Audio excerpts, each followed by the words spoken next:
Hi guys, welcome and welcome back to our YouTube channel that Bangali Nakhra. So guys, हम फिर से आ गए हैं एक और धमाकेदार हॉरर स्टोरी के साथ। तो आज की हमारी ये स्टोरी बहुत ज्यादा इंटरेस्टिंग होने वाली है और साथ ही साथ डरावनी भी होने वाली है। आपको तो पता ही होगा, फैमिली के साथ कहीं घूमने जाने में और दोस्तों के साथ मिलके कहीं घूमने जाने में जमीन आसमान का फर्क होता है। अपनी फैमिली के साथ हम उतना नहीं खुल पाते हैं जितना कि हम अपने दोस्तों के साथ खुल पाते हैं। कई सारी ऐसी चीजें होती है, ऐसी टॉपिक्स होती है जो हम अपने फैमिली के साथ शेयर नहीं करते हैं पर अपने दोस्तों के साथ शेयर कर देते हैं। तो आज की हमारी ये स्टोरी ऐसे दोस्तों के ग्रुप के ऊपर है जो घूमने फिरने में, ट्रैवल करने के नाम से ही एक्साइटेड हो जाते हैं। तो वीडियो को पूरा देखने से पहले हमारे चैनल को सब्सक्राइब करना बिल्कुल मत भूलना, बिल्कुल फ्री है, तो फटाफट से सब्सक्राइब कर दो और हाँ, वीडियो को लाइक जरूर कर देना। So without further ado let's get started. तो ये बात है यूपी की। तो यूपी में एक दोस्तों का ग्रुप था जिसमें 6 लड़कियां थी। एक का नाम था रीना, दूसरे का नाम था श्वेता, तीसरे का नाम था मुस्कान, चौथे का नाम था खुशी, पांचवे का नाम था आस्था और छठी लड़की का नाम था खुशी।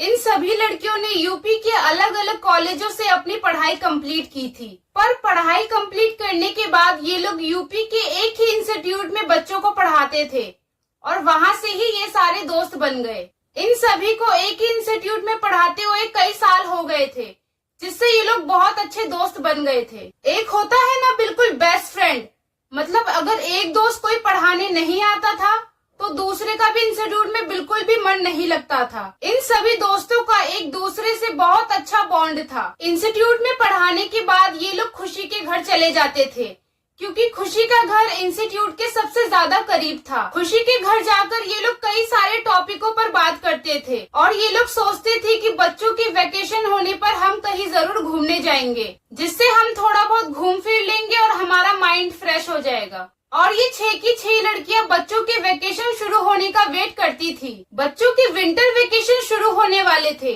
तो इन्होंने सोचा कि अगर विंटर है तो हम शिमला ट्रिप पर चलते हैं, बहुत ज्यादा मजा आएगा। क्योंकि ठंडियों के समय शिमला बहुत ज्यादा हैपनिंग प्लेस बन जाता है। बहुत सारे लोग शिमला में घूमने आते हैं। वहाँ पर कई सारे लोग कैंपिंग करने आते हैं, जिससे माहौल बहुत ज्यादा एडवेंचरस हो जाता है। और इन सभी लड़कियों को एडवेंचरस चीजें करना बहुत ज्यादा पसंद था, तो इसीलिए इन सभी लड़कियों ने सोचा कि हम शिमला जाएंगे और वहाँ सिर्फ कैंपिंग करेंगे और घूमेंगे। और शिमला जाने के लिए सारी लड़कियां बिल्कुल राजी हो गयी। उन्होंने सोचा कि सर्दियों के समय में शिमला से बेहतर जगह और क्या हो सकता है, तो उन्होंने फटाफट से अपनी ट्रेन की टिकट बुक करा ली। उन सारी लड़कियों की शिमला जाने की टिकट 6 दिसंबर को थी।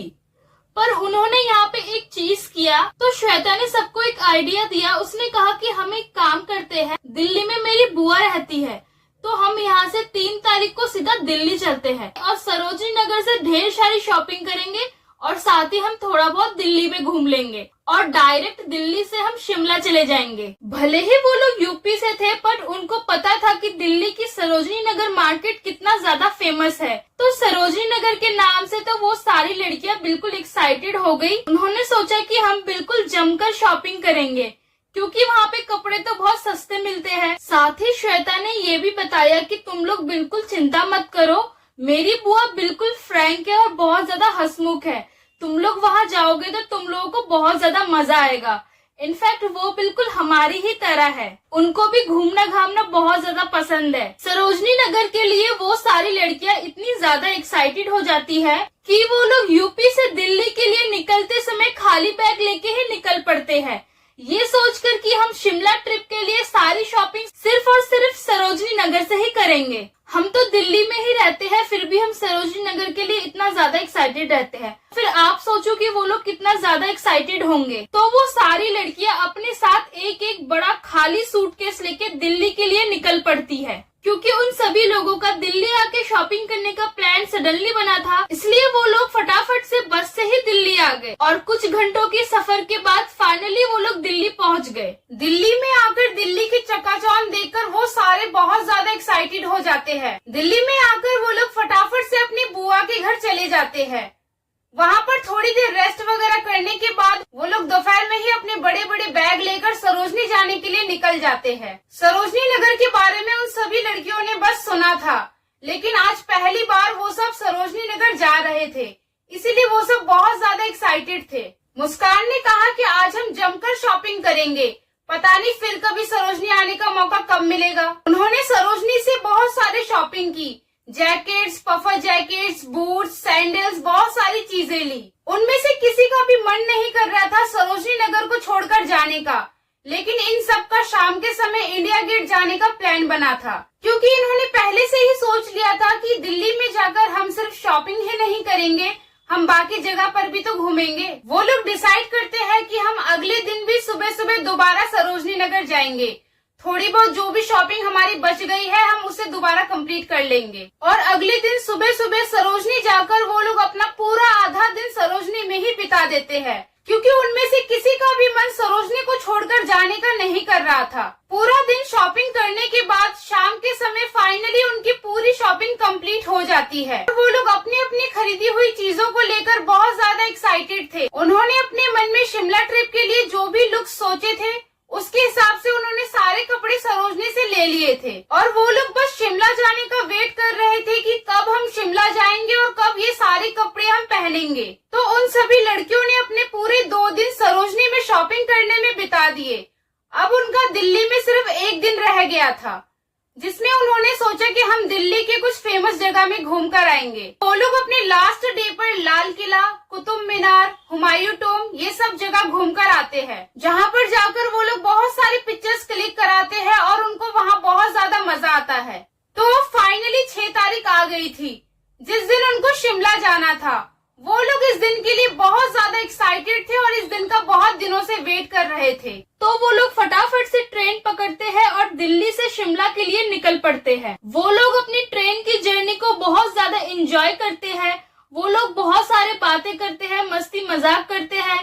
कभी वो लोग दिल्ली की बातें करते हैं तो कभी वो लोग शिमला की बातें करते हैं। वो लोग अपनी सरोजनी नगर से की हुई शॉपिंग से इतना ज्यादा एक्साइटेड थे कि वो लोग फूले नहीं समा रहे थे। उनको ऐसा लग रहा था जैसे उनकी लॉटरी ही लग गई हो। कुछ घंटे की ट्रेन की जर्नी के बाद फाइनली वो लोग अपने डेस्टिनेशन शिमला पहुंच जाते हैं। शिमला पहुंचते ही वहाँ की वादियाँ, पहाड़, बर्फ देख के उनको ऐसा लग रहा था जैसे कि मानो वो लोग फिल्मों में ही आ गए हो, क्योंकि अक्सर उन्होंने ऐसा माहौल, ऐसा नजारा सिर्फ और सिर्फ फिल्मों में ही देखा था। ये सब कुछ नजारा देख के उनको बिल्कुल भी विश्वास नहीं हो रहा था कि ये सब रियल है या फेक है। शिमला का इतना सुंदर नजारा देख के वो लोग बस एक दूसरे की तरफ देखते हैं और यही बोलते हैं कि अच्छा हुआ कि हमने शिमला आने का सोचा। शिमला के पहले दिन वो लोग शिमला के फेमस व्यू स्पॉट पे जाते हैं और वहाँ एंजॉय करते हैं। शिमला में रात के समय के लिए वो लोग बहुत ज्यादा एक्साइटेड हो जाते हैं, क्योंकि उनको पता था कि शिमला में अक्सर रात के समय में कैंपिंग होती है, जो कि बहुत ज्यादा एक्साइटिंग और एडवेंचरस होता है।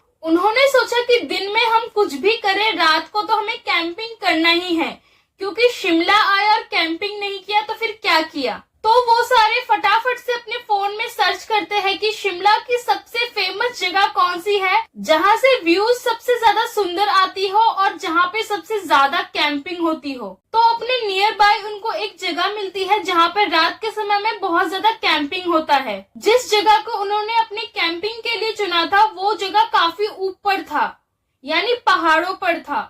तो वहाँ से उनको ये तो पता था कि नजारे तो बहुत सुंदर मिलने वाले हैं। फाइनली वो लोग उस जगह पहुँच जाते हैं और वहाँ से नजारा देखने के बाद तो वो लोग हैरान ही हो जाते हैं। चारों तरफ उनको बस बर्फ से ढकी हुई पहाड़ नजर आ रहे थे और इतने सारे पेड़ पौधे नजर आ रहे थे, और वो जगह इतनी ऊंचाई पर थी कि नीचे देखने पर तो सब चीजें उनको छोटी नजर आ रही थी। जिस एरिया में वो लोग कैंपिंग करने आए थे वो पर्टिकुलर एरिया बहुत ज्यादा हैपनिंग था। वहाँ पर कई सारे और भी लोग आए थे अपने फैमिली और दोस्तों के साथ, जो कि वहाँ कैंपिंग कर रहे थे। कोई मैगी बना रहा था, कोई गाना गा रहा था, कोई डांस कर रहा था, और वहाँ लोगों ने आग भी जला रखा था। उस आग को घेर कर सारे लोग बैठे हुए थे, बातें कर रहे थे। ये 6 लड़कियां उस जगह पे बहुत ज्यादा एंजॉय करती है, सबसे बातें करती है, गाना वाना गाते हैं। वहाँ सब एक दूसरे के साथ अनजानों की तरह बिल्कुल भी नहीं थे, सब एक दूसरे के साथ बिल्कुल फ्रेंडली हो गए थे। माहौल इतना ज्यादा हैपनिंग हो गया था कि वहाँ पे सारे लोग एंजॉय कर रहे थे और देर रात तक जगे हुए थे। कोई भी सोने का नाम ही नहीं ले रहा था। इतने में क्या होता है कि जूही को वॉशरूम आता है, तो वो अपने दोस्तों से बोलती है कि मुझे वॉशरूम आ रहा है। तो श्वेता जूही से कहती है कि अभी तो बहुत लोग जगे हुए हैं और आसपास कहीं वॉशरूम भी नहीं है। एक काम कर, तू थोड़ी देर कंट्रोल कर, जब सब लोग यहाँ पे सो जाएंगे तो तेरे साथ कोई ना कोई चला जाएगा। इन सभी लड़कियों ने टोटल 3 टेंट लगाई थी। हर एक टेंट में 2 लड़कियां सोने वाली थी। पहले टेंट में श्वेता और मुस्कान सोने वाली थी, दूसरे टेंट में आस्था और खुशी सोने वाले थे और तीसरे टेंट में रीना और जूही सोने वाले थे। वहाँ पर सभी लोगों ने अपना अपना टेंट लगा लिया था और करीब आधी रात से ज्यादा हो गई थी, तब जाके थोड़े बहुत लोग सोने लगे थे। जैसे ही जूही ने देखा कि बाहर से लोगों की बहुत कम आवाजें आ रही है, तो उसने तुरंत रीना को जगाया और उससे कहा कि चल भाई, अब जल्दी से चल, मुझे वॉशरूम करना है। तो रीना जूही से कहती है कि चल ठीक है, चलते हैं। अपने कैंप से थोड़ी दूर पर ही वो लोग चले जाते हैं। जूही रीना से कहती है कि तू इधर ही खड़ी रह, मैं अभी थोड़ी देर में आती हूँ। थोड़ी देर बाद जूही वापस आ जाती है और रीना कहती है कि मुझे भी वॉशरूम करने जाना है, तो तू यहीं पे रुक, मैं अभी थोड़ी देर में आती हूँ। थोड़ी देर बाद जब रीना वापस आती है तो वो क्या देखती है कि जूही तो वहाँ पर है ही नहीं। वो जूही को आसपास ढूंढती है पर जूही उसे कहीं नहीं दिखती। तो फिर रीना वापस से कैंप में आ जाती है। आकर वो कैंप में देखती है कि जूही सो रही है। तो रीना को लगता है कि शायद उसे बहुत ज्यादा नींद आ रही होगी, इसलिए वो फटाफट से आके सो गई। रीना सोचती है कि कल सुबह जब ये जूही उठेगी तब मैं इसे बताऊंगी, और रीना भी सो जाती है। अगले दिन जैसे ही सुबह होती है तो रीना जूही से पूछती है कि तू कल मेरे लिए क्यों नहीं रुकी थी। तो जूही रीना के सवालों का कोई भी जवाब नहीं देती है, बल्कि जूही तो रीना को फुल इग्नोर मार देती है। सुबह उठकर वो सारी लड़कियां सोचती है कि हम लोग ब्रेकफास्ट करने के लिए एक ढाबा में जाएंगे, क्योंकि बाहर बहुत ज्यादा ठंड थी, इसीलिए वो लोग जैकेट्स वगैरह ढूंढने लग रहे थे कि तभी वो लोग क्या नोटिस करते हैं कि उनके कपड़ों का सारा बैग गायब है। इधर उधर सारी जगह पर वो लोग देख लेते हैं, लेकिन किसी को भी अपने कपड़ों का बैग नहीं मिलता। सभी ने एक दूसरे से पूछा कि हमारा कपड़ों वाला बैग आखिर गया कहाँ।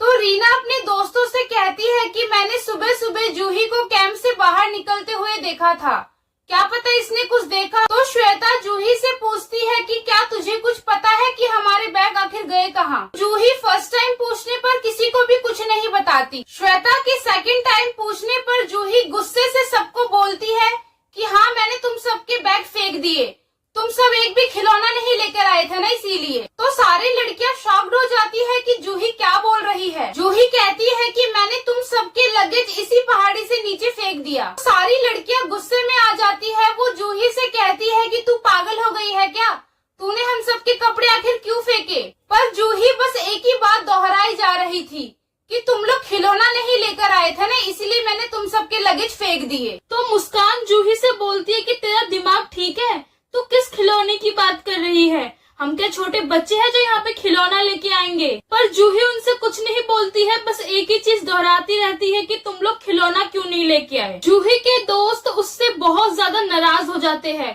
वो सोचते हैं कि हमने इतनी मेहनत से इतने पैसे लगाकर सरोजनी से शॉपिंग की थी और इसने वो सारा लगेज नीचे फेंक दिया। हर कोई जूही से नाराज था, पर वो लोग कुछ कर भी नहीं सकते थे क्योंकि वो कुछ बताते ही नहीं थी। उस दिन सुबह से ही उन सभी का मूड बिल्कुल ऑफ था, क्योंकि उनके पास ना ही उनका कपड़ों से भरा हुआ लगेज था और ना ही उनके पास पैसे थे।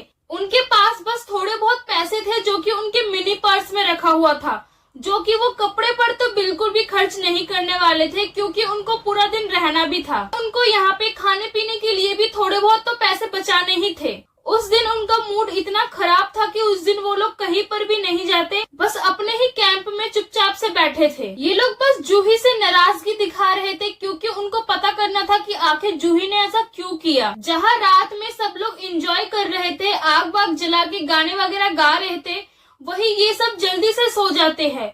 हर कोई आके इनसे पूछता है कि आज तुम लोग शांत क्यों हो, आज तुम लोग मजे क्यों नहीं कर रहे हो। पर ये लोग उनसे कुछ भी नहीं बोलते, कहते कि हम थक गए हैं इसलिए हम सो रहे हैं। बाहर पार्टीज खत्म हो गई थी, धीरे धीरे करके सभी लोग सो रहे थे और यहाँ पे ये 6 के 6 लड़कियां भी सो गई थी। करीब रात के 2:30-3 बजे रीना की अचानक से आँख खुलती है। वो क्या देखती है कि जूही तो बगल में है ही नहीं। तो वो सोचती है कि इतना कलेश करने के बाद ये लड़की अब कहाँ गायब हो गई। फिर रीना क्या करती है कि श्वेता को कॉल लगाती है ये पूछने के लिए कि कहीं जूही उसके टेंट में तो नहीं है, पर श्वेता कहती है कि नहीं, जूही तो हमारे टेंट में नहीं है। तो फिर वो लोग क्या करते हैं कि एक दूसरे की टेंट में कॉल लगाने लगते हैं। लास्टली पता चलता है कि जूही तीनों में से किसी भी टेंट में नहीं है। फिर इन सब ने सोचा कि अब ये कहाँ गायब हो गई है ये भी पता करना पड़ेगा। तो ये सारी लड़कियां टेंट से बाहर निकलते हैं और जूही को ढूंढने लगते हैं। जब आसपास ढूंढने के बाद जूही उनको नजर नहीं आती है तो खुशी बोलती है कि कहीं वो वॉशरूम करने तो नहीं गई है, तो चलो उस जगह को भी देख आते हैं। तो वो सब लड़कियां उस एरिया में जूही को ढूंढने लगती है कि तभी मुस्कान बहुत ही जोर से चिल्लाती है। मुस्कान ने इतनी जोर से चिल्लाया था कि उसके सारे बाकी के दोस्त भी चिल्लाने लगते हैं। तो आस्था मुस्कान से कहती है कि तूने इतनी जोर से क्यों चिल्लाया। तो मुस्कान डरी सहमी एक पेड़ की तरफ इशारा करती है। तभी उसके बाकी के सारे दोस्त उस पेड़ की तरफ देखते हैं और जो वो सब देखते हैं उसको देखने के बाद उन सबके रोंगटे खड़े हो जाते हैं। उसके बाकी के सारे दोस्त क्या देखते हैं कि एक हरा भरा सा बहुत ही बड़ा सा पेड़ है जिसके एक मोटी से टहनी में एक लड़की बैठी हुई है, जिसको देखकर उसके बाकी सारे दोस्त भी चिल्ला देते हैं। और जैसे ही वो सब उस लड़की का चेहरा ध्यान से देखते हैं तो उन्हें क्या दिखता है कि वो लड़की और कोई नहीं बल्कि उनकी दोस्त जूही ही थी। वो सभी लड़कियां ये सीन देखकर बिल्कुल दंग रह जाती है और इतना डर जाती है कि एक भी सेकंड वेस्ट किए वो लोग फटाफट से उस जगह से अपने टेंट की तरफ भागने लगते हैं। डर के मारे वो पांचों सहेलियां एक ही टेंट में घुस जाते हैं। टेंट में आने के बाद उन सभी लड़कियों को बिल्कुल भी समझ नहीं आता कि अभी जो वो देखकर आए हैं वो क्या था। इतने दिनों से जूही के अजीब से बिहेव से और आज इस खतरनाक से सीन को देखकर वो सब समझ जाते हैं कि ये उनकी दोस्त जूही तो नहीं है बल्कि उसके अंदर किसी न किसी का साया तो जरूर है। इसीलिए डर के मारे उनमें से कोई भी टेंट से बाहर नहीं निकलता। सुबह उठकर वो लोग देखते हैं कि जूही अपने टेंट में ही सो रही है। जूही के दोस्तों को कुछ भी समझ नहीं आ रहा था कि वो लोग अब क्या करें। इतने में ही उनको एक औरत दिखती है जो कि अपनी बकरियों को चराने आई थी। उस औरत को देखकर उनको लगता है कि शायद ये औरत यहीं की रहने वाली होगी। श्वेता सोचती है कि हम इस औरत को जूही के बारे में सब कुछ बताते हैं, शायद ये औरत हमारी कुछ मदद कर सके। उस औरत के पास जाकर श्वेता जूही के बारे में सारी चीजें बताती है। जूही की सारी बातें सुनकर वो औरत उन सभी दोस्तों को एक मुस्कुराहट देती है। वो औरत उन सभी लड़कियों से कहती है कि तुम लोग को घबराने की बिल्कुल भी जरूरत नहीं है, ये बहुत ही नॉर्मल सी बात है, यहाँ पर अक्सर ऐसी चीजें होती रहती है। तुम्हारी दोस्त जूही बिल्कुल ठीक हो जाएगी। वो आंटी उन सभी लड़कियों से कहती है कि तुम सब जूही को लेकर मेरे पीछे पीछे आओ, लेकिन जूही को इन सब बातों के बारे में कुछ भी मत बताना। जूही के सारे दोस्त डरे सहमे जूही के पास जाते हैं क्योंकि उन सबको जूही से बहुत ज्यादा डर लग रहा था, लेकिन उन्हें अपने दोस्त को ठीक भी करना था। इसीलिए वो सब जूही से कहते हैं कि जूही चल हम कहीं बाहर घूमने चलते हैं। तो जूही उन लोग को बिल्कुल मना कर देती है कि मैं नहीं जाऊंगी। तो फिर वो सब बोलते हैं कि हम तुझे खिलौना देंगे, तू चल हमारे साथ। जिसे सुनकर जूही बहुत ज्यादा खुश हो जाती है और उनसे कहती है कि चलो ठीक है चलूंगी। तो जूही के सारे दोस्त जूही को लेकर उस आंटी के पीछे पीछे जाने लगते हैं। कुछ कदम चलने के बाद वो आंटी जूही की तरफ देखकर कहती है कि तुम यहाँ आओ, मैं तुम्हें खिलौना दूंगी। और वो जूही को लेकर एक तांत्रिक के झोपड़ी में घुस जाती है और उसके बाकी के दोस्त झोपड़ी के बाहर ही खड़े रहते हैं। कुछ घंटों के बाद आंटी झोपड़ी से बाहर आ जाती है और जूही के दोस्तों से कहती है कि जूही अब बिल्कुल ठीक हो गई है, कुछ देर में वो बाहर आ जाएगी। जूही के दोस्त उस आंटी से पूछते हैं कि आंटी जूही को क्या हुआ था। वो आंटी उन्हें जो बताती है उसे सुन के वो लोग बिल्कुल दंग हो जाते हैं। वो आंटी उन्हें बताती है कि रात के समय में जूही जिस जगह में वॉशरूम के लिए गई थी उस जगह में एक औरत की डेथ हो गई थी और जब वो औरत मर गई थी उस टाइम पे वो औरत प्रेग्नेंट थी और उस दिन से ही उस औरत की आत्मा और उसके बच्चे की आत्मा उसी जगह पर भटकती है। जिस टाइम पे जूही वॉशरूम के लिए गई थी उस टाइम पे वो औरत अपने बच्चे के साथ वहीं पर खेल रही थी और गलती से जूही उसके बच्चे के पैर के ऊपर चढ़ गई थी और जिसकी वजह से उसका बच्चा रोने लगा था।